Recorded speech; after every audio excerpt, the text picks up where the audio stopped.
Okay, so today our plan is first we'll do a comprehensive earnings per share example.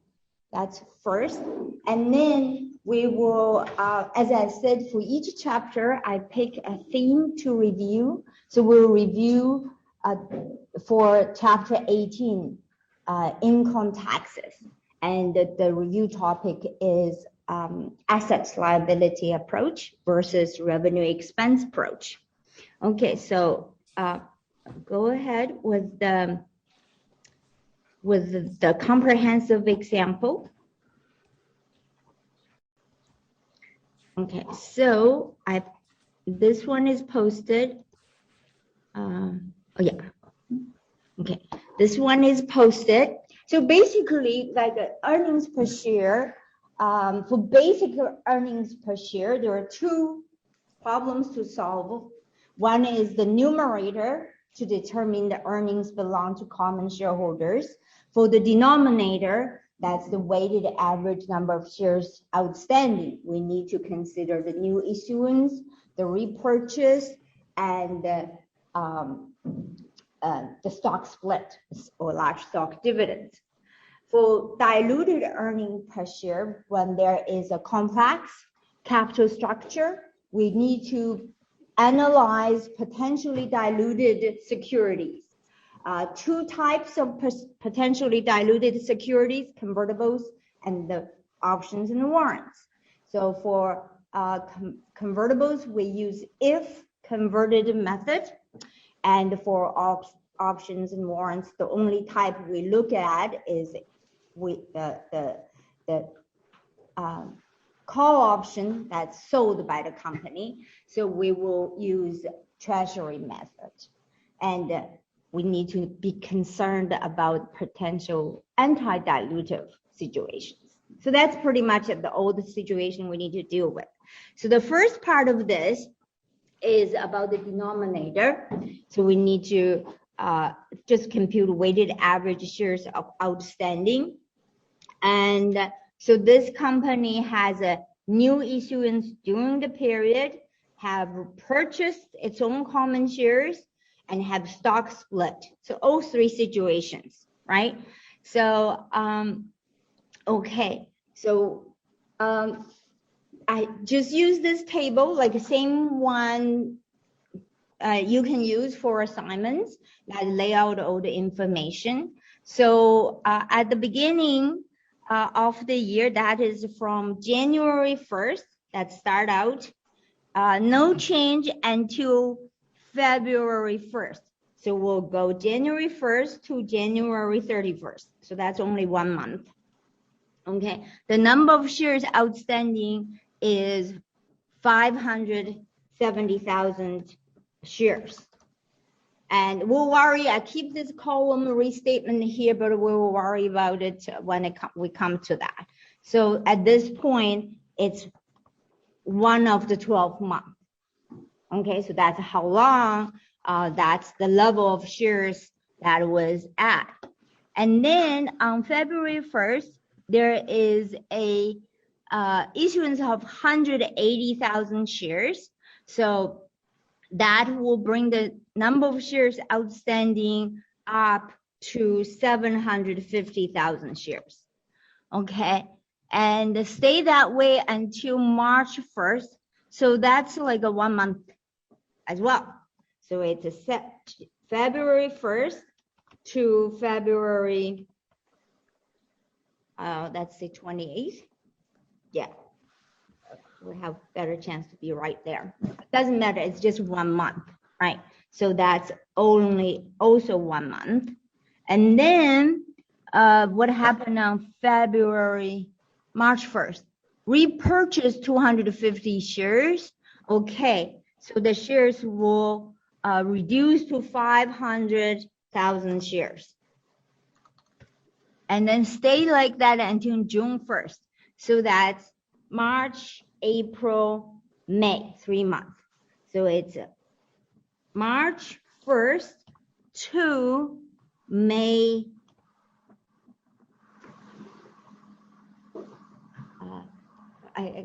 31st. 31st. How did you guys count that? When we learned that, we use that January 31, and then go like that. Oh, fuck. Yes, so that's fine. So that's 3 months. 3 months, 3 out of 12 months. That's what it is. And then we have a stock split on June 1st, and that will double the shares. So number of shares outstanding now will be 1 million. Okay, and that's until September 1st, so June, July, August. So that's also 3 months. June 1st to August 31st. Okay, and that's also 3 months. However, once the split is done, we have to go back to the previous month to make adjustment. So this would have to be converted to the new shares. All of that has to be restated by a multiple of 2. Okay, and then okay, from September 1st issued additional 200,000 new shares. So from September 1st to December 31st, there's nothing happened after that. The number of shares outstanding is 1,200,000 shares, and that is 4 months. Okay, so we compute for the each period weighted shares for January is 950. For February, that's 125,000, and then for the next 3 months, that's 250,000 shares, and 250,000 shares again, and 400,000 shares. So the weighted average number of shares outstanding would be this. So this would be, let's call it weighted average common shares outstanding during the year. Outstanding through the year. That's what it is. Through the year is 1,120,000. So for basic earnings per share, this will be the denominator.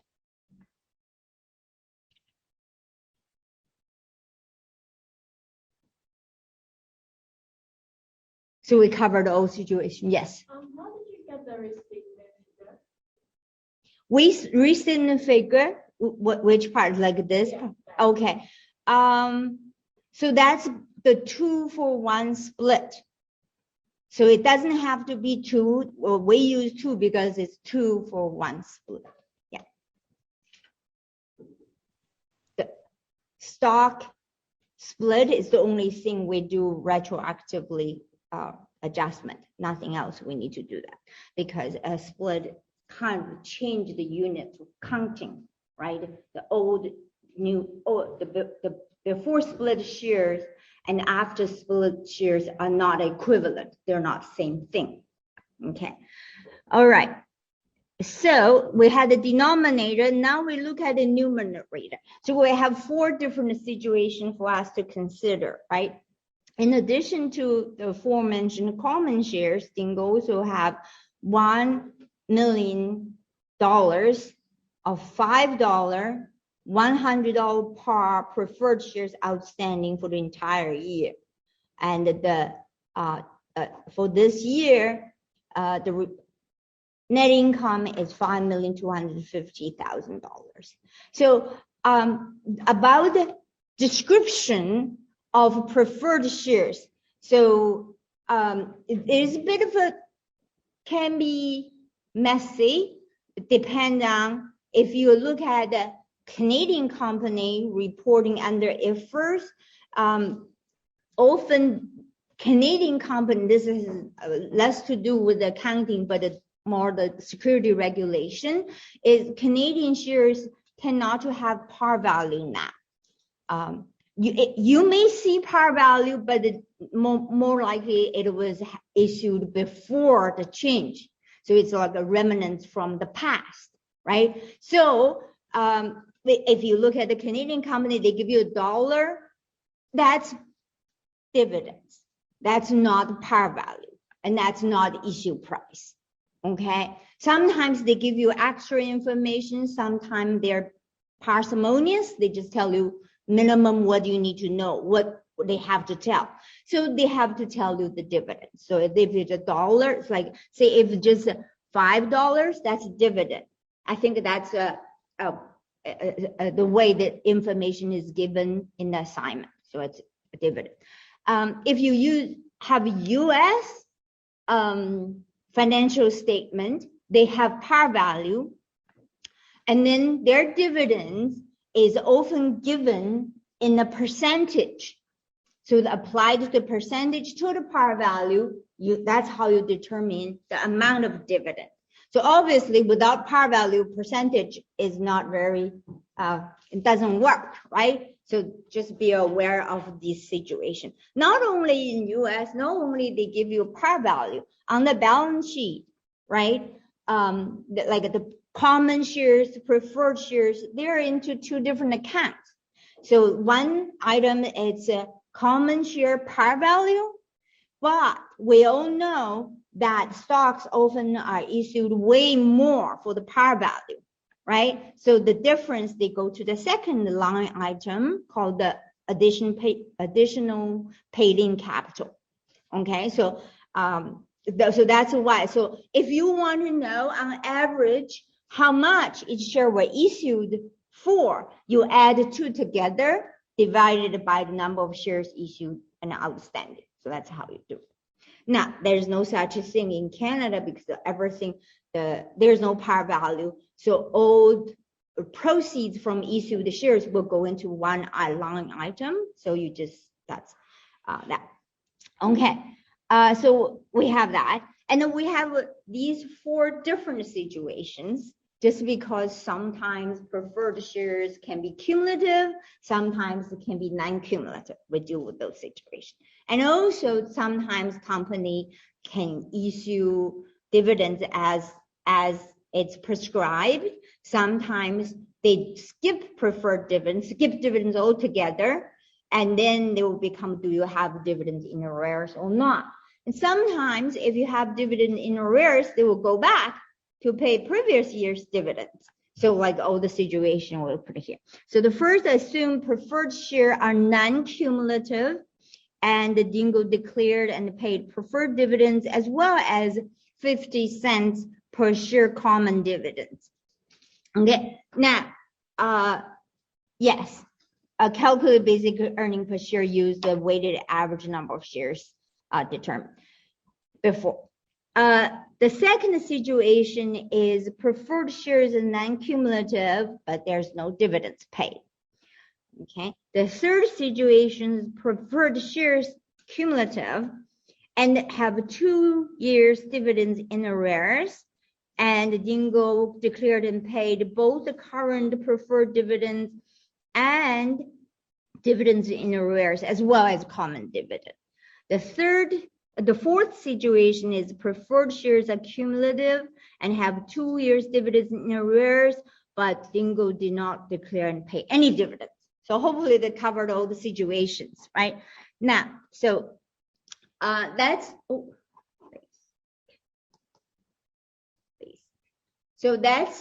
at dividends first, just like a mini review. Like if first we'll figure out how much dividend Dingo would actually have to pay to each class. And then we will, based on what we calculated there, and to determine how much dividends should be adjusted from net income to determine earnings earnings belong to common for the computation of basic earning per share. Okay, so in the first situation, Dingo, let me do this so I can see it a little bit clearer here. Dingo preferred shares are non-cumulative, and Dingo declared and paid dividend. So let's say how much dividend, if they're going to pay, what is the annual dividend for preferred shares? Preferred dividends is a bit similar to interest. There is an annual dividend, like a prescribed, but unlike interest, if it's preferred dividend, the company have an option not to pay. But interest you have to pay. If you don't, there are legal consequences. They can force it. Okay, so here 5. So let's do the computation here. Let's do insert a little window here. Let's say preferred dividends per year based on this, the information, right? So we know the dividend is $5 per share. Oh, no, here. $5 per share. Why it insists on? Oh, okay, I got it. Because I'm working on that. So they insist on showing that page. Okay. It's $5 per share. How many shares are outstanding? We were not told, but we were given the information that I could figure it out. So in the account, the preferred dividend had a balance of $1 million. That's from issuing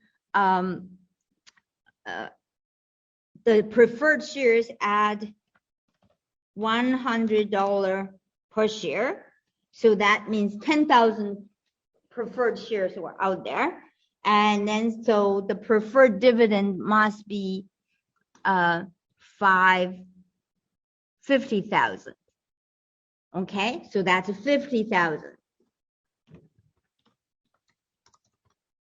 So that's 50,000 preferred dividend per year. What it means is, if it's doesn't matter it's cumulative or non-cumulative, in order for Dingo to pay common shares, they have to pay the preferred shares first. That's all it means. Okay, so in first situation, a paid the preferred dividends. Since it's a non-cumulative, we don't even worry about whether there is dividend in arrears or not, right? So 50,000 would have to go to preferred dividend, and the common dividend.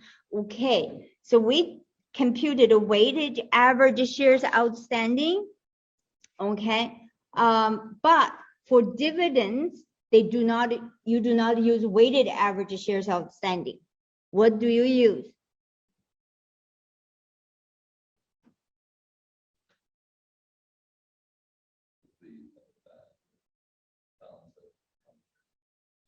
Yes, you use, if the dividends is issued at the end of the year, you use the number of shares outstanding at the time. There's a date of record, remember? Date of declaration, date of record, and date of distribution, right? So on the record date. So we assume it's at the end of the year. So that will be what they have, like at the end of the year is a $1,200,000. Okay, so that's 50 cents per share, and so it's 1 million. So it was like $600,000. Yeah, so it'll be $600,000 common dividends, right? And the next, that's situation B. Situation A. Situation B, assume preferred shares are non-cumulative and Dingo did not declare or pay any dividends. So that's easy. So no dividends for either group of shareholders. And then assume Dingo preferred shares are cumulative and have 2-year dividends in arrears, and the Dingo declared and paid both current and preferred dividend and deferred, no, current and dividends in arrears, as well as 50 cents for the common. So the preferred share will get 2 years dividend in arrears plus current, so that's a 3 annual dividends. Yes, so it's 150,000, and the common will get it's 600,000. The last situation, the preferred shares are cumulative and there are 2-year dividends in arrears, and Dingo did not declare and pay any dividend. So, but this situation number item D and in item B differ in a sense that now there are 3 years dividends in arrears, right? Because it's cumulative, right? In B, Dingo is off hook on that preferred dividend. Okay, so when we compute earnings available to common shareholders, we subtract preferred dividends based on, you know, whether it's paid or not, how much is paid, or whether it's cumulative or not. We do not subtract common dividend. Okay, because what we are trying to determine is earnings available for common. Whether it's distributed or not makes no difference, right? So the earnings that's already distributed, that's earnings to common, but even if it's not distributed, it still belongs to the common. So common dividends, we do not deduct, because some questions, they give you more information, then you need to answer question. So it's just as important is to know what information is relevant and how to use it. It's what information is not relevant and ignore it. Because sometimes people just say, well, if this is given, I must have to use it somewhere and end up using it incorrectly. Okay, so the net income is for each year, it's the same. So I'll just copy it all the way down. It's $5,250,000. Okay, so in the first situation, the preferred dividend is paid, so we need to subtract. So maybe I will just put a subtract, so kind of subtract that preferred dividend from earnings to determine earnings for common. So the earnings for common would be $5,200,000. Okay, and the weighted average share we just did from the previous part, so it's 1,120,000 shares. So earnings per share is 4.64. Yes, rounded up to cents, 4.64. Okay. The second situation, that no dividends is paid and it's non-cumulative, so we do not subtract anything.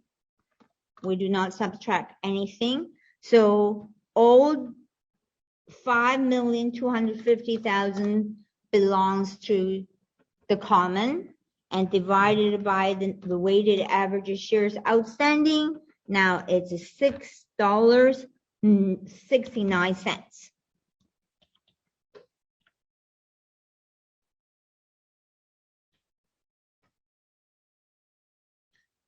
The common dividends is irrelevant. We just ignore it altogether. Okay. Yeah. Get $6. What did you get? I got $4.68. Oh, $4.69. Yes. Yes. Okay. You're right. Yes. $4.69. Thanks for checking. Keep me straight. Next. Yes, I really appreciate it because if you didn't remind me, I will get an email after class. How did you get $6.69? Next, the preferred shares are cumulative and 3 years dividends were paid, 2 years for dividends in arrears, 1 year for current.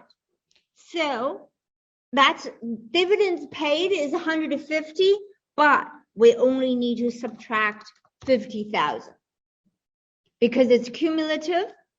Okay, so we're not missing anything because in the previous 2 years, when company did not declare and pay dividend, when they compute earning per shares, they also subtracted 50,000. Okay, so even they were not paid, they were subtracted for the computation of earning per shares. So we don't need to subtract it again. Okay, so the earnings available to common would be 5.2 million. And divided by 1,120,000 shares. So our earning per share is $4.64. Okay. So then that we are at item 4. So this time no dividends were paid, but preferred shares are cumulative. So we still subtract 1 year, even nothing was paid. Okay. And so when you have cumulative shares, it doesn't really matter whether you declare or pay dividend, how much you paid. Each year you subtract 1 year dividend. That's it. And so it doesn't affect dividends per shares. Okay.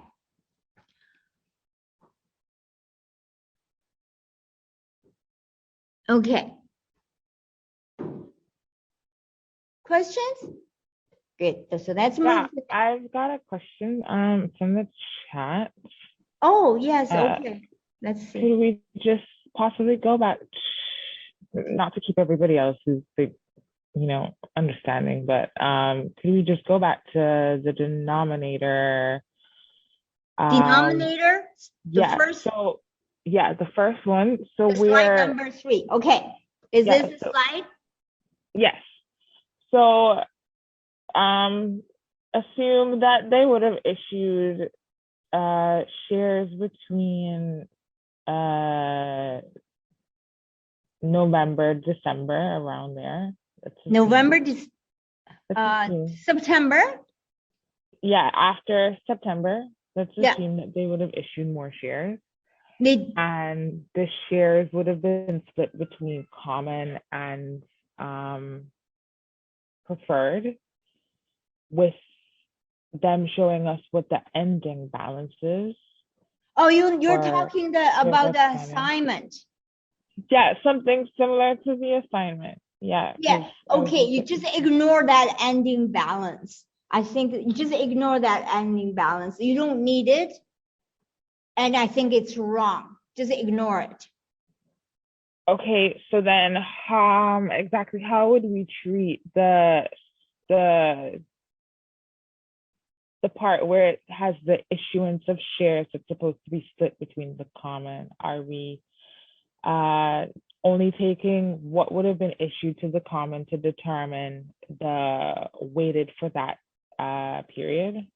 Well, yes, we are computing. See this, the last line says weighted average common shares outstanding. So when you calculate the denominator for basic earning per shares, you just consider common shares. Okay, thank you. You're welcome. Okay, so that's move on to the diluted earning per shares.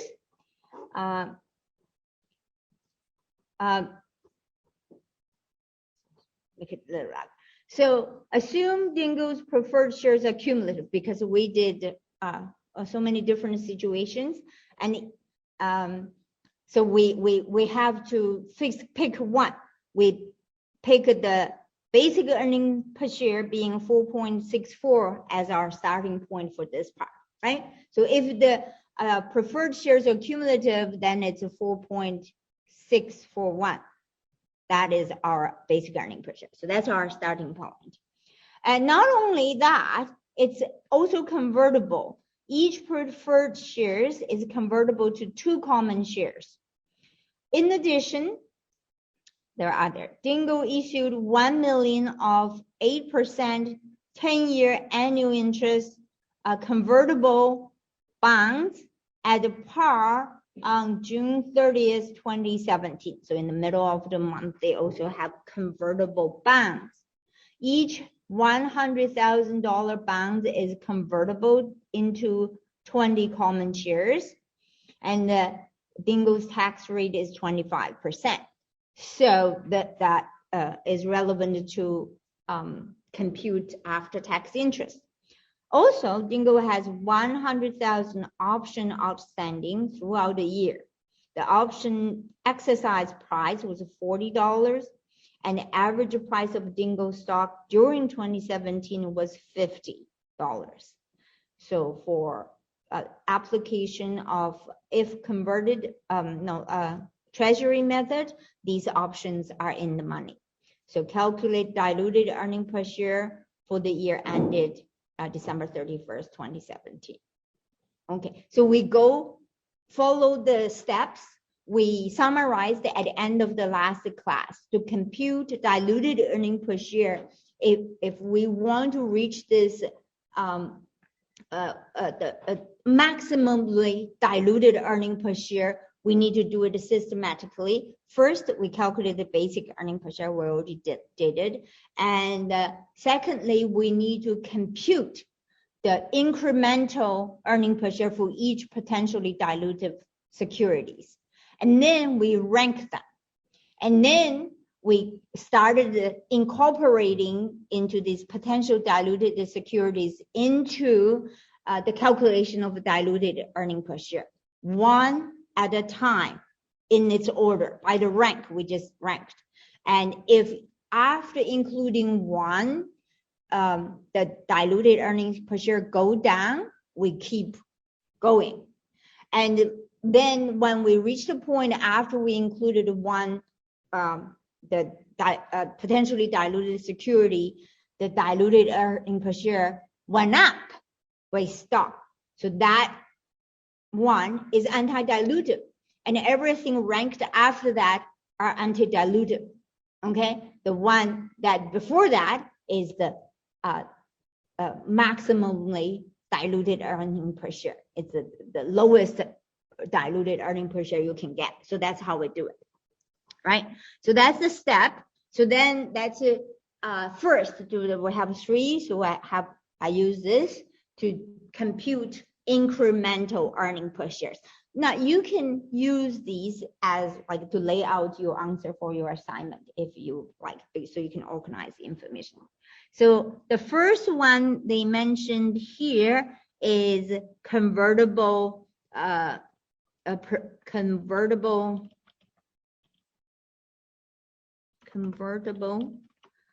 preferred shares.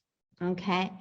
And for the numerator, if they were converted, we already computed it several times. So like since they're cumulative, the dividend on these preferred shares are deducted regardless they're paid or not, right? So if they're converted, no need to pay preferred dividend. So we'll add that back. And the denominator, well, how many preferred dividends were there? How many preferred shares were there? Let's calculate. We have $1 million that is the balance. And we have $1 million, and then there was a par value is how much? 100?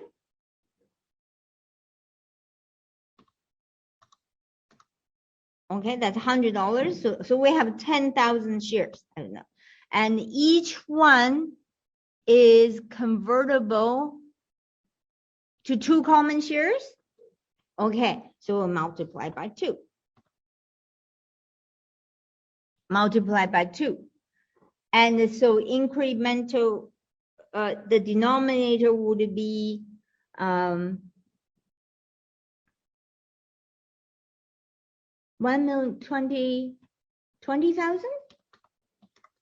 20,000. And incremental earning per share would be $2.50.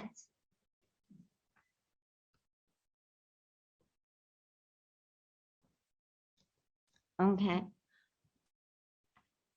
And then we have a convertible bonds.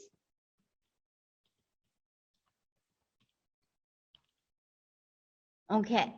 Convertible bonds, each $100,000 bond is convertible to 25 shares. Okay, so we also have a 1 million. I will just calculate. Oh, also this is a numerator. So the interest rate on this is 8%.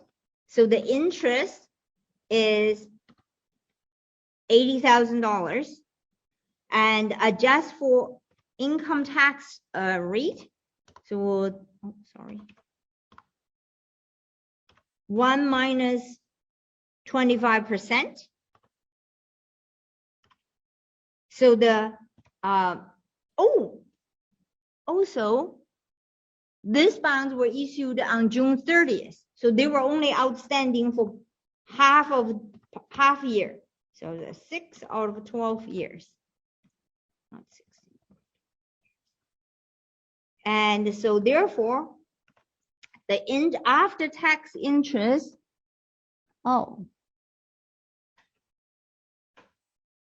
is this a coincidence or what? It's also $50,000.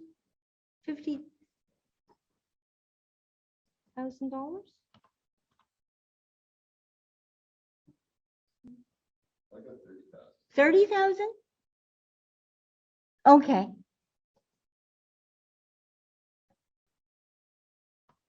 I don't know what note I'm reading.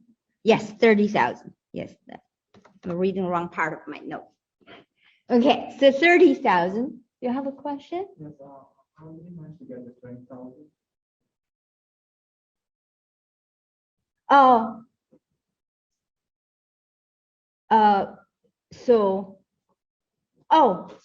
Okay, so this does, so it's 1 million divided by 100.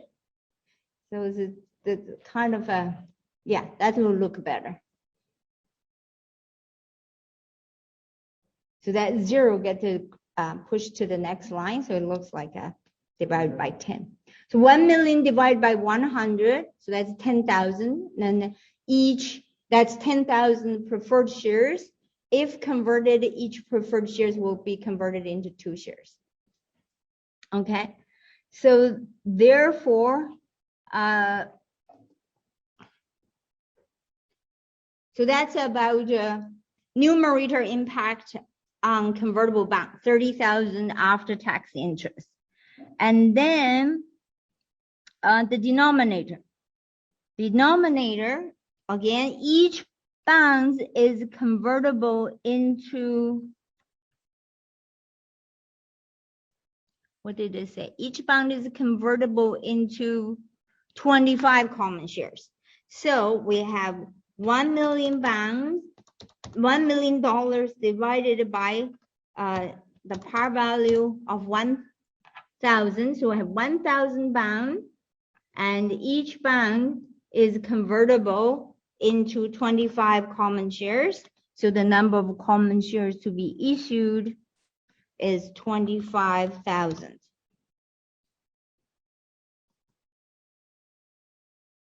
Okay. And we have to adjust for the year. Don't forget that. That's weighted average number of shares for that as well. So that's is actually 12,500.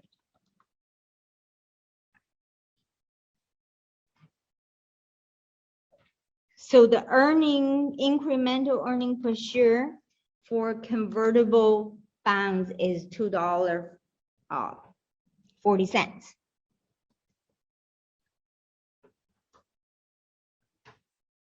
And the next is the options.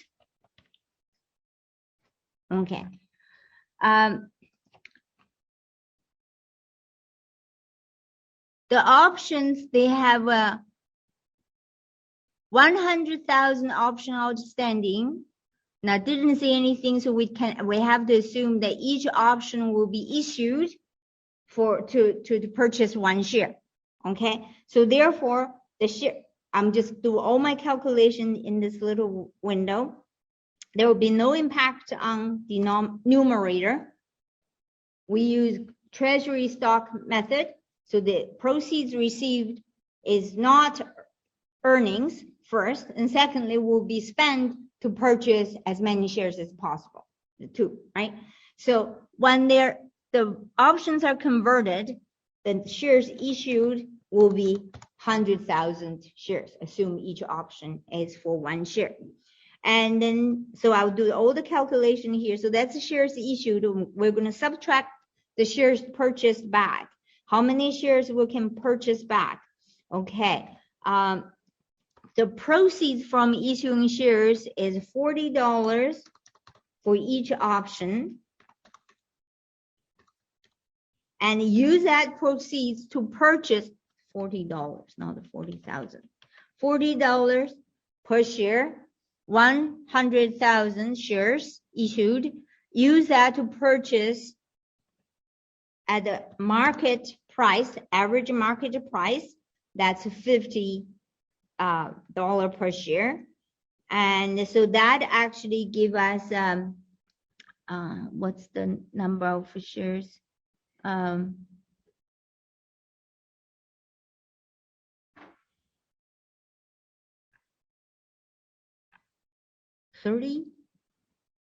80,000 shares.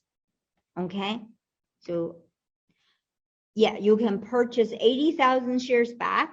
So with that, the net incremental shares issued for this exercise is 20,000 shares. No, is that right? Yeah, 20,000 shares. 100,000 shares issued when the options are exercised. With the proceeds from the exercise, Jingle can purchase 80,000 shares. So net increase is 20,000 shares. And the impact, the incremental earning per share is 0 because numerator is 0. And to rank that, the least incremental share is options. That's ranked number 1. And the incremental shares for the convertible bond is in the middle, number 2. And preferred shares is 2.5. So that's the rank. Okay, so with that, we can start to compute diluted earning per shares. So we will start with the basic earning per share, and we use the information we calculated before.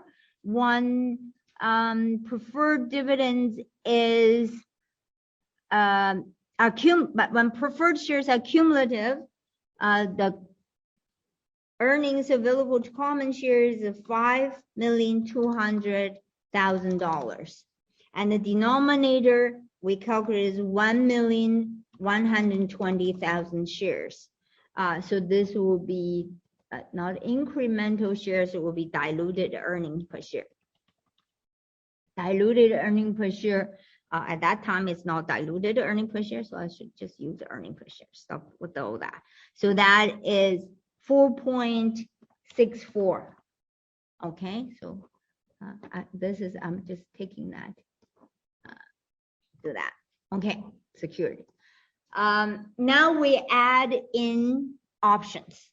Okay, so we add options, and there's no impact on numerator, and there is 20,000 shares increase, and so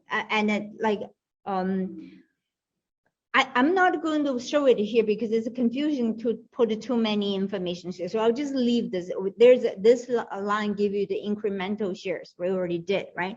So I'll just do the diluted earning per share after the first one is added. So the earnings available is 5.2 million, and the number of shares outstanding is 1,140,000 shares. And the earning per share becomes 4.56. So 4.56 is less than 4.64. So this is dilutive, and we keep going. Okay, that will keep going. Then, so if you want, you can these things all together, but we need to read it carefully. This is a diluted earning per share, these adjustments. So this is the first stop. The second stop, we add in the one that ranked number 2, which is diluted bonds. No, convertible bonds, sorry. Or just say bonds. We know if they're not convertible, we won't even bother with it, right? So just say bond. So convertible bond has the impact on numerator, which is 30,000. Increase by 30,000, decrease. Increase by 30,000, right? Because that's the dividends, that's the interest that will not have to be paid. And increase the denominator by 12,500. Okay, so with that, the earnings available for numerator would be 5,230,000. Yes. And the denominator would be 1,155. Is it 55? 55. No, 52,500. Yes, 1,152,500. And the earning per share becomes 4.54. 2 cents less than before, so that's good. And the last one is the preferred shares. Okay, so preferred shares based on our calculation, that were 50,000 preferred dividends is the numerator, and 20,000 shares is the denominator. With that added in, the total numerator will be 5,280,000. And the denominator will be 1,172,500. And the earning per share is 4.50. So diluted earning per share will be 4.50. So that's all, every single one of them is dilutive. So diluted earning per share. So the conclusion is we have to come to we have to state this because sometimes the answering question is like you have to actually answer the question. So just to fit the call. Now all my calculations here, go pick your answer. You got to give it to me. So diluted earning per share is 4.50. So on the income statement, you will have basic earning per share 4.64 and diluted earning per share 4.50. Okay, so I changed it a little bit. Same question here. I will change that just to witness a anti-dilutive situation. That is, everything else is the same. So you don't have to read the whole thing. The only part change is preferred shares can be converted into one common shares if converted instead of two. Okay, so I'm just going to copy what we did and make adjustments accordingly, right? So we did this. None of that convertible bonds are fine, options are fine, but here it's different. So this will not be 2. So this will be 1, and I will change it. I will show it. So I will change that from 2 to 1. Oh no, that's not how it's supposed to go.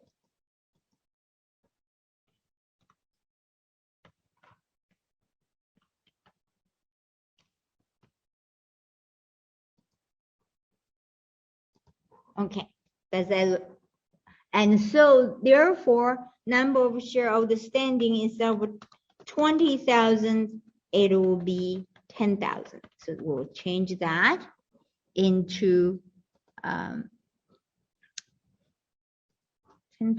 So I'll highlight this part. So this part is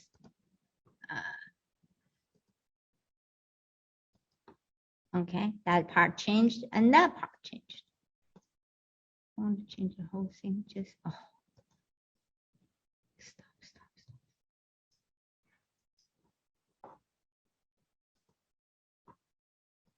So that changed. So with that change, this one will change as well. It will be $5 per share, right? So that will change.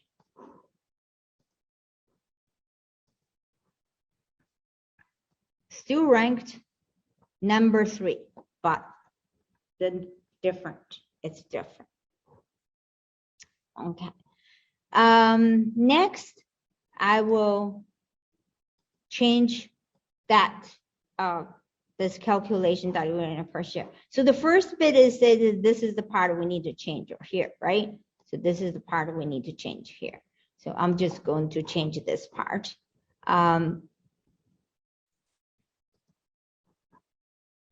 So with that increase, this will be 1 instead of 2. So it's 10,000, and this will be 1,165,000. Now, no change in numerator, only change in denominator.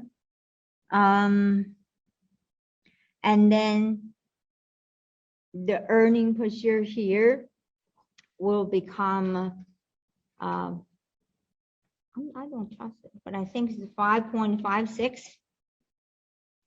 Just let me confirm that. I think that's what it is.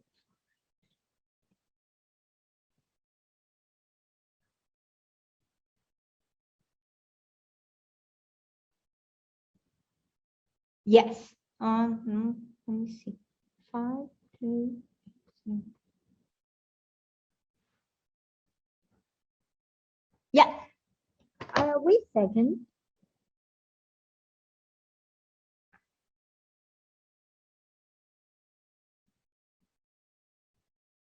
Five, 280 divided by 116.5.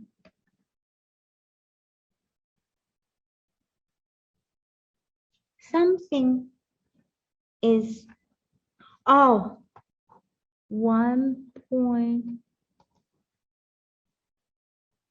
This is 2. Okay, let's try again. 5280 divided by 1162.5.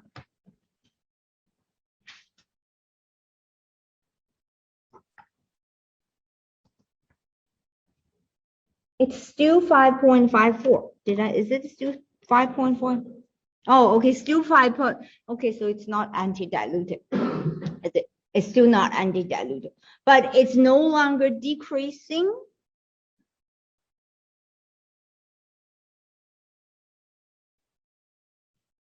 Is it have so little impact that it never changed? What happened before? Oh, they didn't change before. This one did not change. Okay, so I guess it's not. So 1.4512. This one is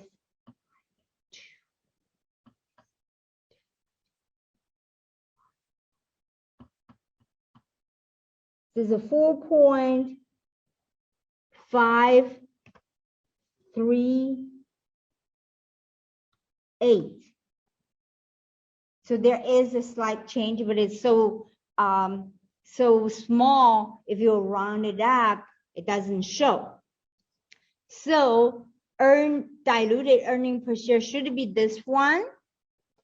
However, when you round it up to the cents, it doesn't make any difference. Okay, so this, in a way, it is, in theory, in principle, this one is anti-dilutive.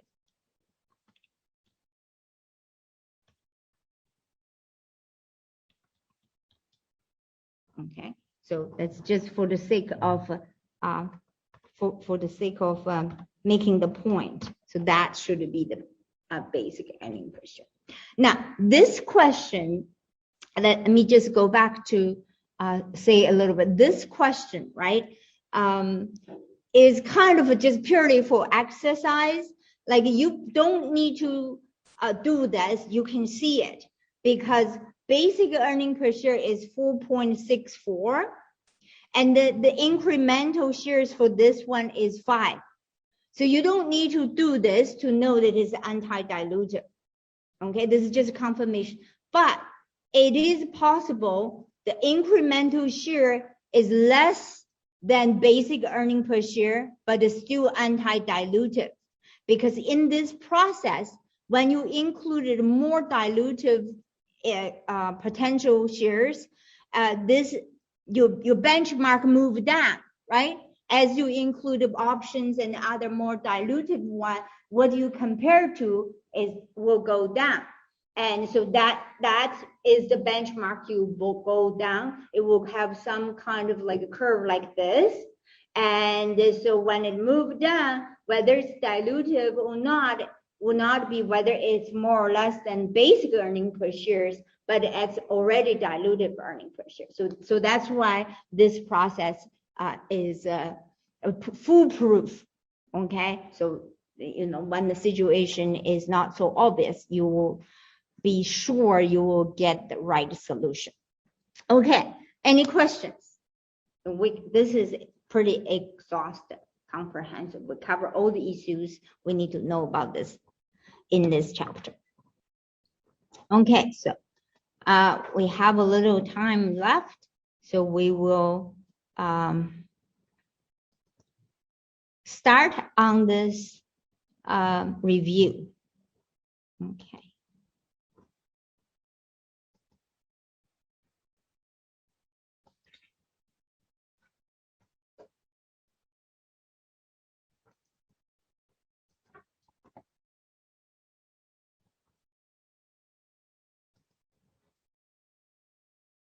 Okay. So this chapter is about income tax, and before we go too far, let's talk about the topics in the chapter. So let's just review this asset liability approach and contrast that with the revenue expense approach. And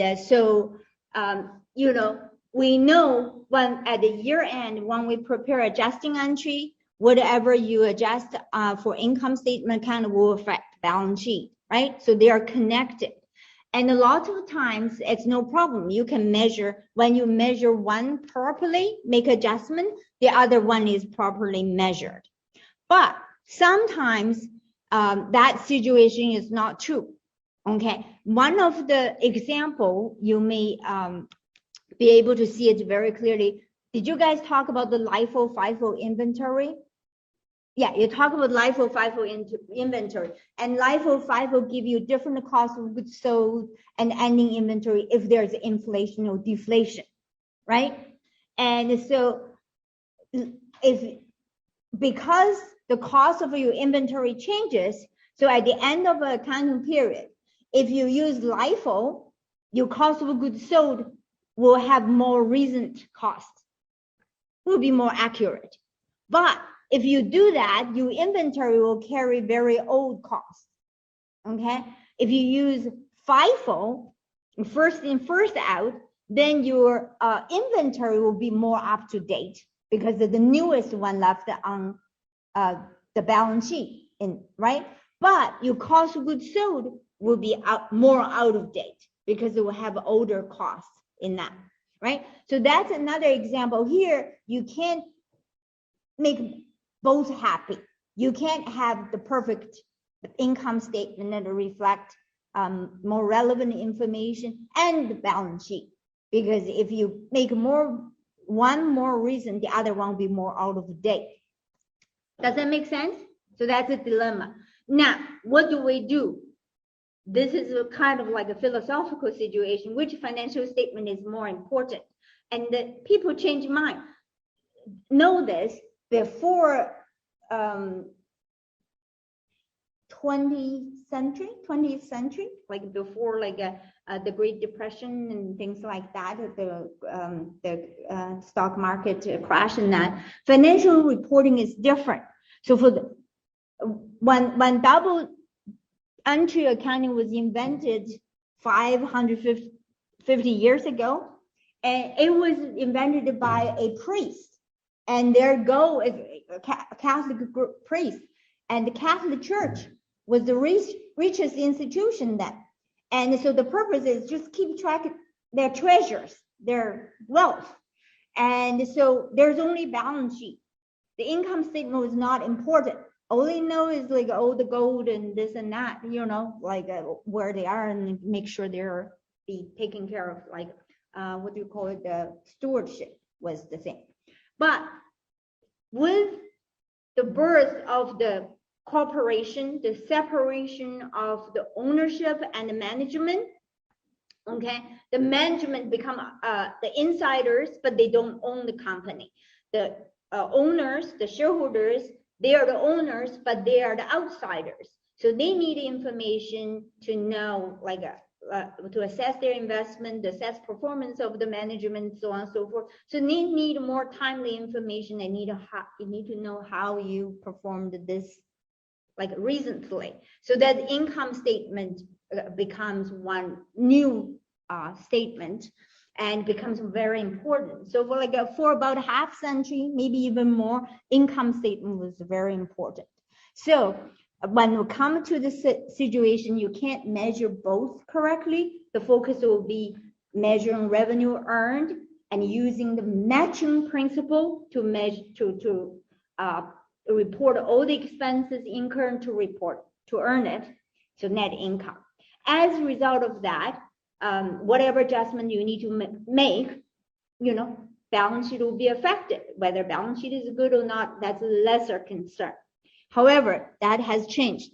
Now, it's an asset liability approach. So you need to measure all your assets and liability as accurately as you can. Assets are the probable future benefit. So as a result of that, there will be like a fair value. Fair value was a new thing, right? Because like if you do fair value, you're more concerned about whether the items on the financial statement reflect its current value, and any change in value becomes your revenues and expense, gains and loss. And the same thing is liability. So that's the current approach. So this is an example of that. So say ABC had a net income, net earnings, like just make it simple, of $100,000 from installment sales during 2020. And they are recognized when earned for financial reporting purpose, right? We know accrual-based accounting. However, they are taxable when cash payments are received. And we're saying that the cash payments are received, will be received during from 2022 to 2028. That's what installment sales are. You pay gradually after the purchase, right? So ABC is subject to 30% tax rate for all its earnings. And so that's true in 2020. But in 2021, the tax rate changed to 20%. Okay, so what happens here? So in year 2000, you have this net earnings, like basically it's a before tax net earnings, revenue minus expense. Let's just say that, right? Well, 100,000, there will be tax of 30%, 30,000 tax, right? However, because you do not have to pay for it yet, because for tax purpose, you haven't earned it yet. You do not have to pay it. You pay when you get paid, okay? So this tax will be called a deferred tax. So for financial reporting purpose, let's use T account to illustrate this, okay? So let's put it here. So we call it deferred tax liability. So that's how you deal with, because you need to debit income tax expense. So deferred or future tax liability. Okay. So you will have 30,000. This is 2020. Okay, so therefore you can report your net income statement. You will have income of 100,000, subtract 30,000 income tax. So your net after tax income will be 70,000. You need to report 100,000 according to the GAAP IFRS, right? So if you do not deduct tax, that's not right? Because there is tax on that. So you have to recognize the tax even though you don't need to pay for years to come. Okay, so how do you get around it? Create a deferred tax. Debit tax expense, 30,000, credit deferred tax. So you don't have to pay yet. Okay, so that's 2020. Now 2021 comes. Okay, nothing happened. Based on this story, nothing happened. They didn't say anything about more sales, and there's no collection, but this collection is starting 2022, right? Nothing happened, no transaction. However, the tax rate changed. And the tax rate is, now it's 20%, and from now on and go forward, right? So when 20 and 22 comes, when you get a payment, you have to pay tax. Now you only need to pay 20%. So what happened is you do not owe government 30,000 because the tax rate changed. You owe government 20,000, right? Now, asset liability approach says you got to make adjustment because this 30,000 is not your liability amount. Okay, so what do you make adjustment? You do it that you will credit this. So this is in 2021, even though nothing happened, no transaction, right? Well, something did happen because the government announced they are going to reduce tax rate. And then so this is 2020 balance. So the balance will be adjusted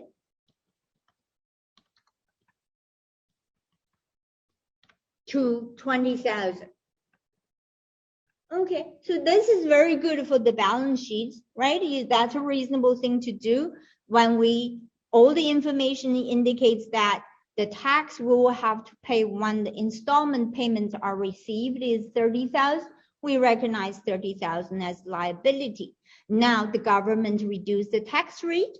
So when we get paid, we will be using 20% to determine the tax.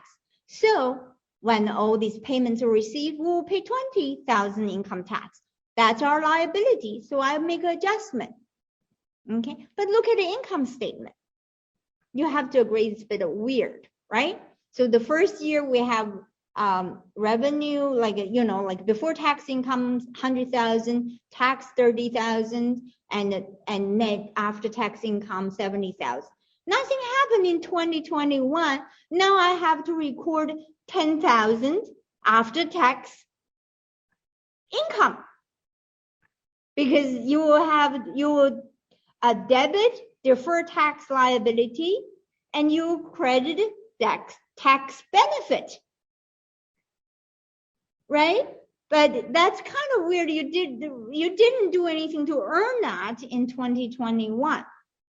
However, that's what asset liability approach dictates. That's what you should do.